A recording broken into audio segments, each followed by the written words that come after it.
Hope you're having a great day, Mr. Prony. Hello. I'm here to read you my NC document. I formatted it like as if it was my 2 NC document, just so, if I went up against mandatory minimums case, it would be, useful, and I might actually be able to reference it, because I know some of these are popular arguments. So that will come up, like, after my federalism DA. Like, I'll talk about some general cards that I would read anyway, but, I think it really depends on, I left out, like, what our impact of that DA might be, just because I would have to, like, talk to whatever partner I have at that time. But I'll talk more about it when I get there. I'm actually going to start with my federalism DA, so let's get into it. Yeah, okay. So the first card I read is Eisen 20, and then I read another tagline and source name, but it's from the same card. It's just a different chunk of it. But those two cards are just going into a little bit more detail, and it's giving us some good numbers and statistics about how the criminal justice reform is happening at a local and state level, and so rarely meets the federal courts and systems. So we have to be looking at it at a federal level, and not a federal level, a state and local level instead of a federal level, like the AF team is doing here.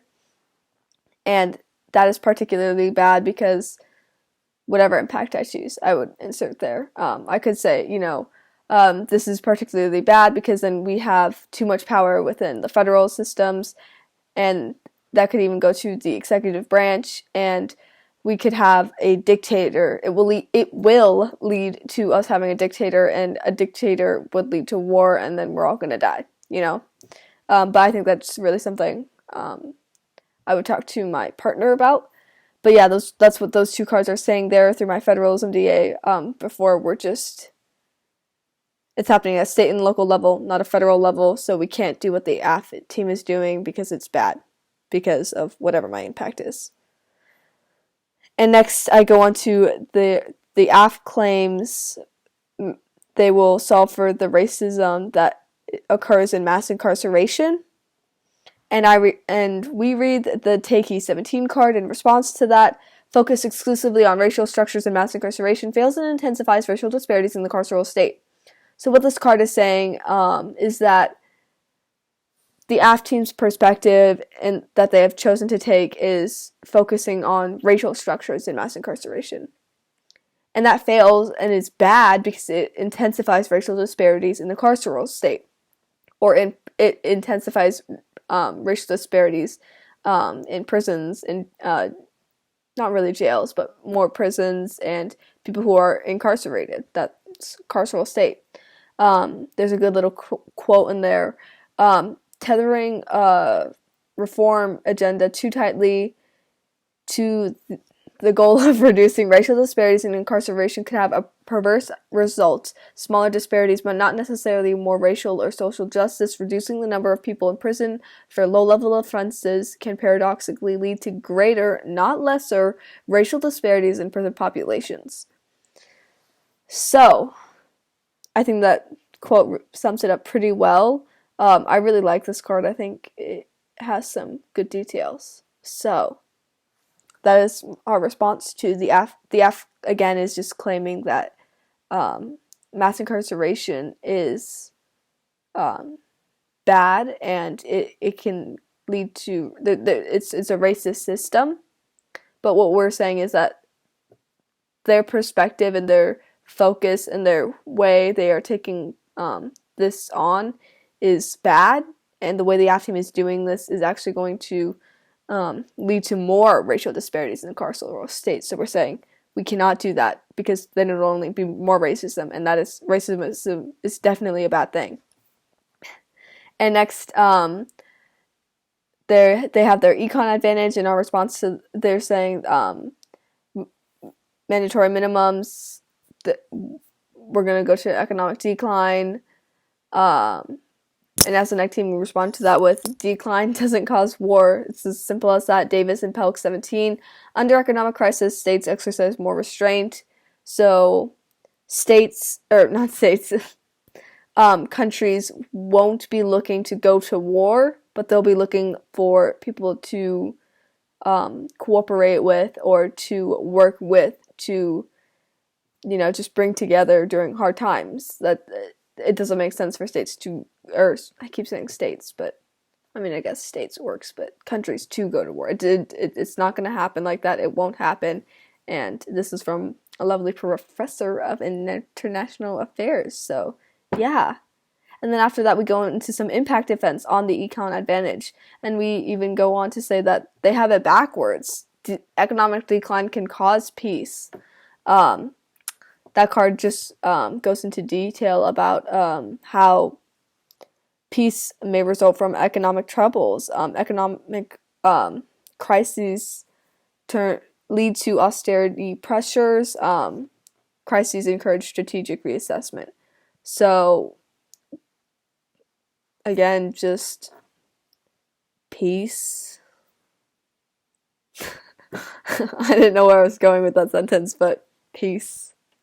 Yeah, economic decline causes peace. So what the AF team is claiming is just not true and will lead to peace. And next, best data proves economic decline doesn't cause war or nationalism. So Dresner 14, again, just conflicts in general don't suggest, or data on conflicts don't suggest anything like war. One does not trigger the other, and very much so, as I mentioned before, decline causes the opposite of war. It causes peace. Peace. I keep saying peace.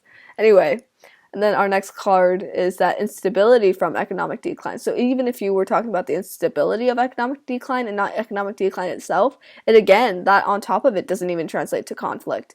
And that's from Harvis 11. This card just goes into more detail about economic conflict, and the instability specifically from that does not make any kind of idea of war or any kind of greater conflicts seem, it doesn't happen. It just doesn't happen. It's not gonna happen. So with everything the AF team claims will happen if we don't eliminate mandatory minimums, is just, it's false, because in the first place, economic decline doesn't cause war. It causes peace, as I read in my cards, and we're saying some of the best data here, this data suggests very much otherwise, that it doesn't cause war, it causes peace. And even instability doesn't translate to conflict.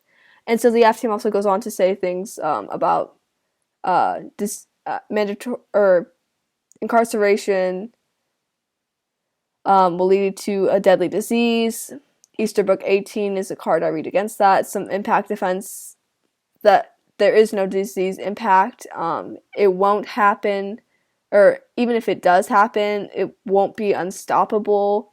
We have gotten to the point as a society and as a human race that we have learned how to fight pandemics and diseases. We have gone beyond natural evolution in medical sciences and just health stuff in general. We understand how things work better than we ever have before. And people have immune systems that fight off pathogens and bad germs.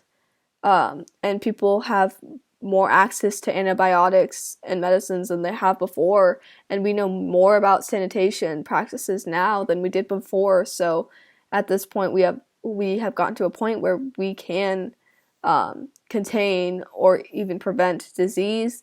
And next, the AF team reads that we will get to a point where we will go extinct, and that extinction will happen.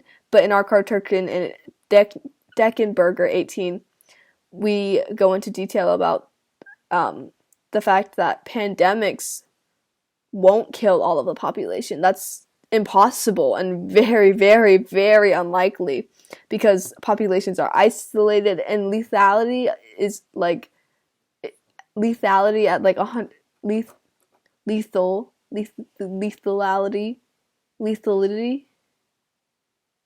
I don't know what word that is.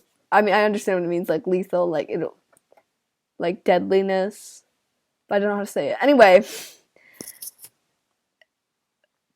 this card gives statistics about how it can't happen at 100%.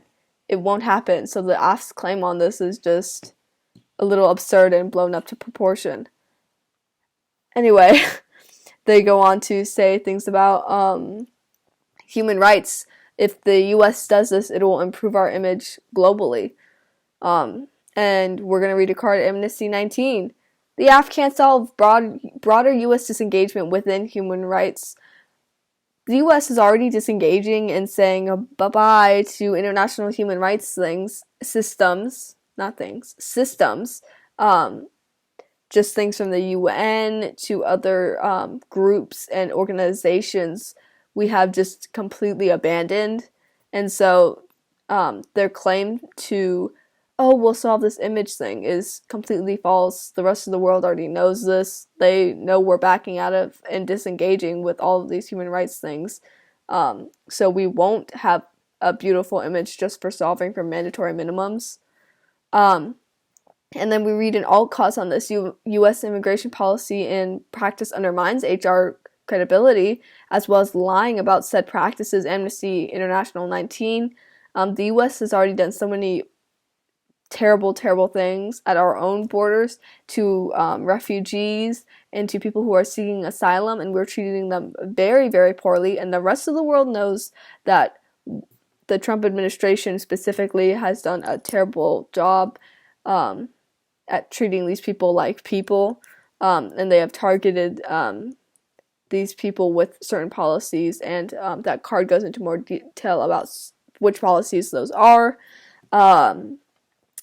And yeah, so what we're saying here is that the AF team can't solve their idea that we're going to make our image seem so much better for the rest of the world. Like, the rest of the world, after we do this, will think we're amazing. No, they won't. We're already doing so many other, like, terrible things, and the rest of the world knows it, so you don't solve. So, yeah, the AF team just doesn't solve any of the advantages they claim. And it could lead to whatever impact I choose for federalism DA. But yeah, thank you for your time, Mr. Promeny. This was probably a little drawn out and very babbly, but I hope I explained myself well enough, and I hope you have a great rest of your day. Yeah, it is here past the time to stop this video, so bye.